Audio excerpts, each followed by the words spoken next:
What if I told you that the most vulnerable women in relationships aren't the ones looking for trouble, but the ones who never thought they'd be tempted? Not because they're weak, not because they're disloyal, but because human nature is wired for desire, validation, and emotional connection. No woman wakes up thinking, today I'll risk everything I've built. But sometimes it happens, not all at once, but in the smallest, most innocent moments. A shared laugh, a lingering glance, a message that makes her heart race. And suddenly she's standing at the edge of a line she never thought she'd cross. So why does this happen? And more importantly, how do they justify it to themselves? Let's break it down. 1. Before she crosses the line, what really pushes married women toward temptation? Great marriage is a partnership. Without partnership, there can be no great marriage. Helen Mirren. A strong marriage is built to withstand time, challenges, and even temptation. Yet even the most loyal women sometimes find themselves drawn to attention outside their marriage. And the biggest misconception? Thinking they're actively looking for an escape. The truth is, they're often searching for something they have lost along the way. Because here's what no one talks about. Marriage can be lonely. Women are wired for emotional intimacy, not just physical presence. In the beginning, love feels effortless. The deep conversations, the excitement, the feeling of being truly seen. But over time, routine takes over. The passionate conversations become logistical ones. Did you pick up the groceries? Who's handling the kids' schedule? What time is the appointment? The spark fades, and worst of all, she starts to feel invisible. Dr. John Gottman, a leading relationship psychologist, says that the biggest killer of relationships isn't conflict, it's indifference. When a woman no longer feels noticed by her husband, her subconscious starts seeking validation elsewhere, and it often happens without her realizing it. People will do anything to escape loneliness, even if it means betraying themselves in the process. Mitch Albom, a simple compliment from a stranger. A conversation where she feels interesting again. A moment of attention that feels like air after years of suffocating. Marriage brings stability, but the downside of stability, it can kill excitement. Psychologists call this the Coolidge effect, the idea that novelty fuels desire.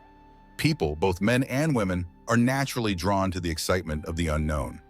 So if every day looks the same, if every conversation feels repetitive, if every interaction feels predictable, then the smallest spark of something new can feel electrifying.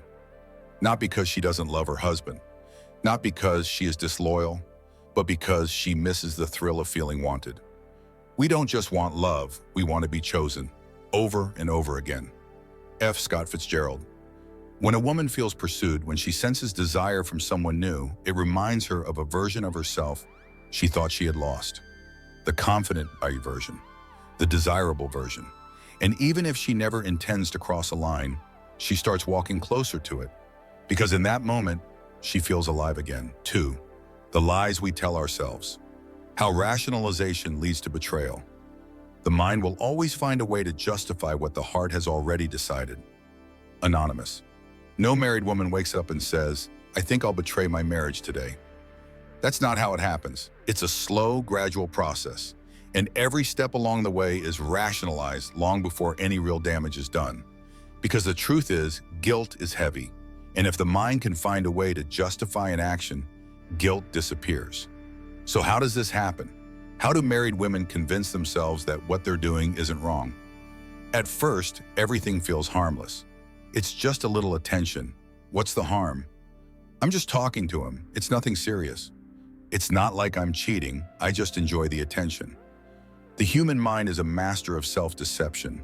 Psychologists call this cognitive dissonance, the uncomfortable tension we feel when our actions don't align with our values. And when that tension becomes unbearable, we bend reality to protect ourselves. The easiest person to fool is yourself. Richard Feynman. So she starts shifting the blame. If my husband paid more attention to me, I wouldn't even need this. She downplays her actions. It's just flirting. It's not like I'd ever actually do anything. She convinces herself, this has nothing to do with my marriage. It's just something separate for me. But here's the truth. The moment justification begins, the boundary is already broken. Because the first betrayal isn't physical, it's emotional. And once emotions are involved, physical boundaries start to fade. Cheating doesn't start with a kiss, it starts with a secret, unknown. And once that secrecy begins, there's no turning back. 3. The point of no return when it's too late to undo the damage. Habits are too weak to be felt until they are too strong to be broken. Samuel Johnson. Every story has a breaking point, the moment where there's no more just talking, no more harmless flirting, no more excuses. At this stage, her emotional attachment to another man feels more real than her marriage. And once she believes that, nothing will ever be the same again. She no longer sees her husband as her primary emotional connection. The real passion, the real excitement, it's happening elsewhere. And once that shift happens, there are only two ways this ends. She either gets caught or she walks away convinced that what she's found is more real than what she left behind. So why are some married women the easiest prey? Because they aren't looking to cheat. They are looking to feel something they lost. And once they find it, walking away feels impossible. Not because they don't love their husbands, but because they believe that what they've found is something they will never get back at home. And once that belief takes root, the damage is done. So what's the solution? If you truly want to protect what you've built, you must see the warning signs before they become irreversible. The question is, will you notice them in time? This is Stoic Thinkers. Until next time, take care. Make sure to like, share, and comment. See you in the next video.